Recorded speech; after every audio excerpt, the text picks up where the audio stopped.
بسم اللہ الرحمن الرحیم۔ دوستو، تمہیں معلوم ہونا چاہیے کہ میرے والد بغداد کے سب سے بڑے تاجر اور امیر ترین آدمیوں میں سے تھے۔ میں ابھی کم سن ہی تھا کہ ان کا انتقال ہو گیا اور ان کی ساری دولت ورثے میں مجھے مل گئی۔ میں نے ہوش سنبھالنے کے بعد اپنی جائیداد کو تحویل میں لیتے ہی اللہ تللے کام شروع کر دیے۔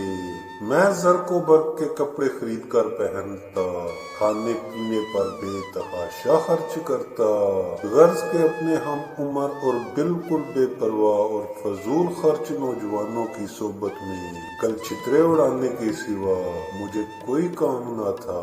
میں یہ سمجھتا تھا کہ ساری عمر اسی طرح کھیل کود میں گزر جائے گی، مگر کچھ عرصے بعد جب میری غفلت کم ہوئی تو پتہ چلا کہ سب جمع شدہ ختم ہونے کو ہے، اور اگر اب فضول خرچی سے باز نہ آیا تو کل کو بھیک مانگتا نظر آؤں گا۔ ڈر کے مارے میرا دل بیٹھ گیا اور مجھے حضرت سلیمان بن داؤد کی وہ کہاوت یاد آ گئی جسے والد صاحب اکثر دہرایا کرتے تھے: موت کا دن بہتر ہے پیدائش کے دن سے، زندہ کتا بہتر ہے مردہ شہر سے، اور قبر بہتر ہے مفلسی سے۔ میں نے اپنی بچی کچھ جائیداد اور گھر کا سارا سامان 3000 درہم میں بیچ دیا، دل سے ڈر اور پریشانی کو رخصت کیا اور ٹھان لی کہ سوداگر بن کر ملک ملک گھوموں پھروں گا۔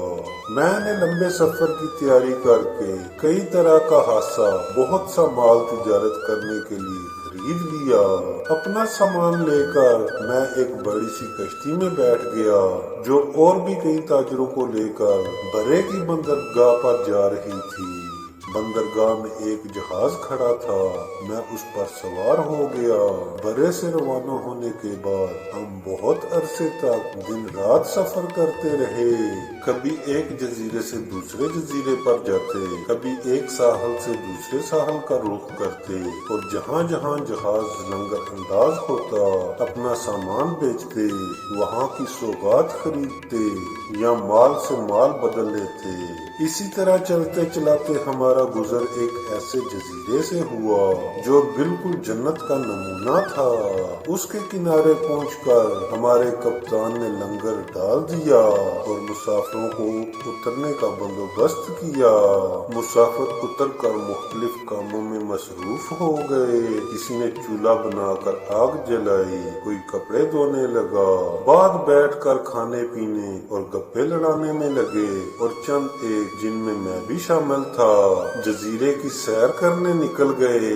ہم سب اس طرح اپنے اپنے کاموں یا تفریح میں مگن تھے کہ یکایک جہاز پر سے کپتان حلق پھاڑ کر چلایا: فوراً جہاز پر آ جاؤ، جلدی کرو، اگر تم زندہ رہنا چاہتے ہو تو سب کچھ چھوڑ چھاڑ کر بھاگ آؤ، خدا تم پر رحم کرے، کیونکہ یہ جزیرہ نہیں ہے بلکہ ایک بہت بڑی مچھلی کی پیٹھ ہے۔ یہ مچھلی بابا آدم کے زمانے سے یہاں سمندر میں سو رہی تھی، اس لیے اس کی پیٹھ پر مٹی جم گئی ہے اور درخت اگ آئے ہیں۔ اب جو تم نے وہاں آگ جلائی تو اسے گرمی محسوس ہوئی اور وہ ہلنے جلنے لگی۔ ارے کم بختو، وہاں کھڑے میرا منہ کیوں تک رہے ہو؟ جلدی کرو، بھاگو، ورنہ یہ مچھلی ایک دم سمندر میں غوطہ لگا جائے گی اور تم سب ڈوب مرو گے۔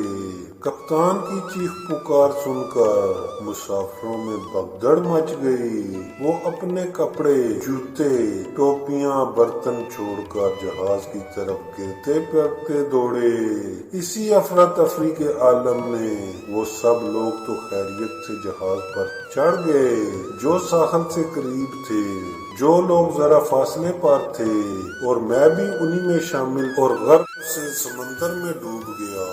اس کے ڈوبنے سے سمندر میں تلاطم برپا ہوا، بڑی بڑی موجیں اٹھنے لگی اور بھنور بن گئے۔ ان بد نصیب لوگوں میں جو موجوں میں غوطے کھا کر ڈوب رہے تھے میں بھی شامل تھا۔ میرے ڈوب مرنے میں کسر ہی کیا رہ گئی تھی، مگر جسے اللہ رکھے اسے کون چکھے۔ اتفاق سے میرا ہاتھ لکڑی کے وہ پٹڑا لگا جس پر بیٹھ کر جہاز کے لوگ نہانے اور کپڑے دھوتے تھے۔ مثل مشہور ہے کہ ڈوبتے کو تنکے کا سہارا۔ بس میں بھی غنیمت جان کر اس پھٹڑے سے چمٹ گیا اور جان بچانے کی خاطر لگا ہاتھ پاؤں مارنے۔ موجوں کا وہ زور تھا کہ میں جہاز سے دور بہا جا رہا تھا۔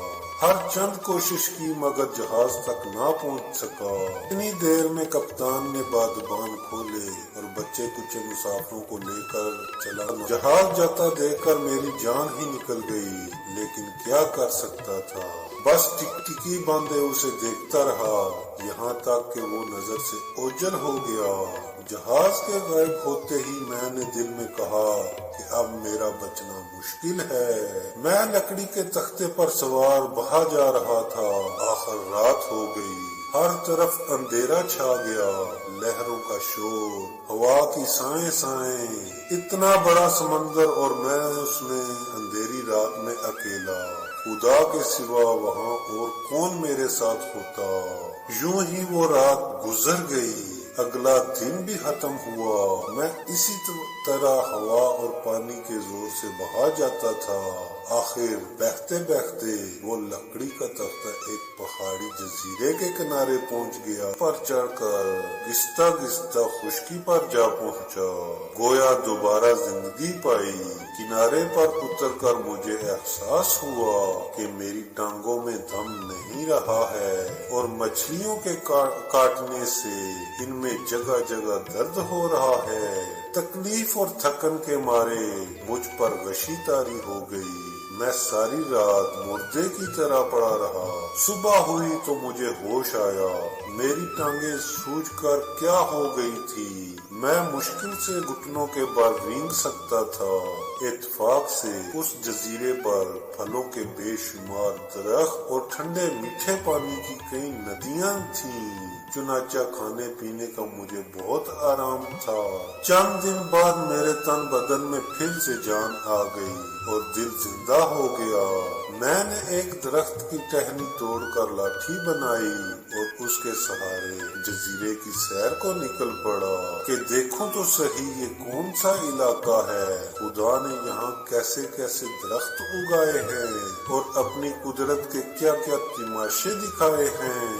ایک دن جب میں جزیرے کے ایسے حصے میں گھوم رہا تھا جہاں پہلے کبھی نہ آیا تھا اور مجھے دور ایک عجیب کی سی چیز نظر آئی جو بظاہر کوئی جنگلی جانور یا سمندری بلا معلوم ہوتی تھی۔